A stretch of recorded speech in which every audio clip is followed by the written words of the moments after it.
Biologirapport om celler, lavet af Frida og Signe. Vi starter med at fortælle om en dyrecelle, og så starter vi med cellemembranen. Cellemembran er den, som sidder udenom cellen og sådan afgrænser hele cellen som sådan en dobbelt fedtlag. Derefter kan vi så se her Golgi-apparatet, og det mener i struktur om ER. Og det er her den endelige udførsel af proteiner, som skal ud i cellen sker. Senere ser vi den her endoplasmatiske reticulum, som er en samling af flade sække, som fungerer som transportsystem.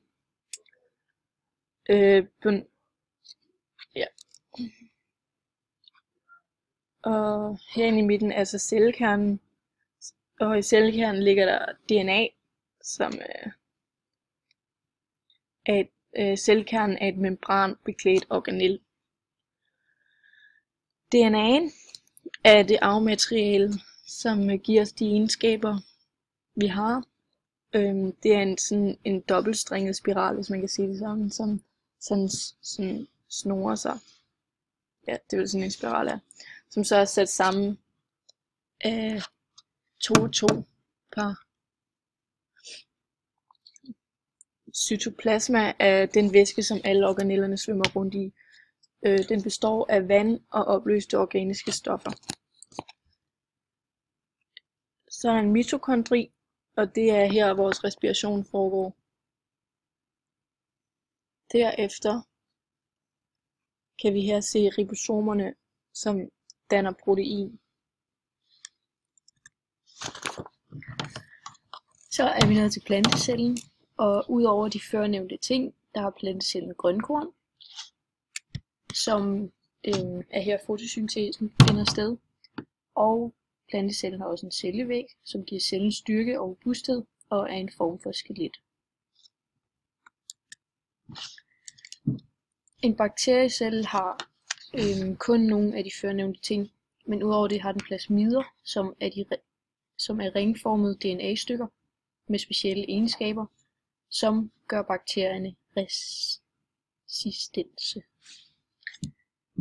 Bakteriecellen har også noget, der hedder pili, som er små hår på overfladen, og det hjælper med bevægelse hen over overfladen. Så har den noget, der hedder bakteriosom, som er et arvemateriale, og det er placeret i midten af cellen. Og så har den en flagel, som er en hale, som bruges til bevægelse. Præparaterne. De 2 første billeder af dyreceller. De her 2 dyreceller.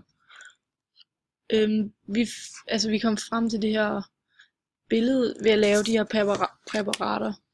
Og det gjorde vi ved først at skrabe os i mundvigen med en trappind på indersiden af kinden, ikke i mundvigen, indersiden af kinden, og så udrørte vi det der skrab i vand på sådan et objektglas. Så dryppede vi nogle dråber metylenblåt på præparatet, og så puttede vi derefter noget sådan vand på igen, og så undersøgte vi præparatet under et mikroskop. Og det var sådan, vi fandt frem til dyrecellerne.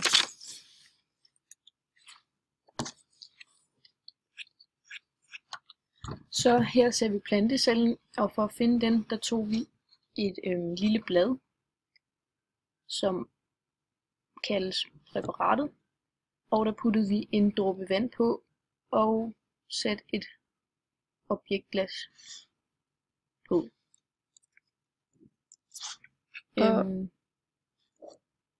Eller den lå på et objektglas, så satte vi et andet glas henover, og hvis der var luftbobler, så skulle de fjernes ved at man forsigtigt bankede på dækglasset. Og dette er et vådpræparat. Og de grønne, man ser her på billedet, det er grønkorn. Så er vi nået til, hvordan mikroskopet det fungerer. Altså, det er sådan et instrument, som er beregnet til at undersøge objekter, som er for små til, at man simpelthen kan se dem med øjnene. Den, der oftest bliver benyttet, er det binokulære mikroskop.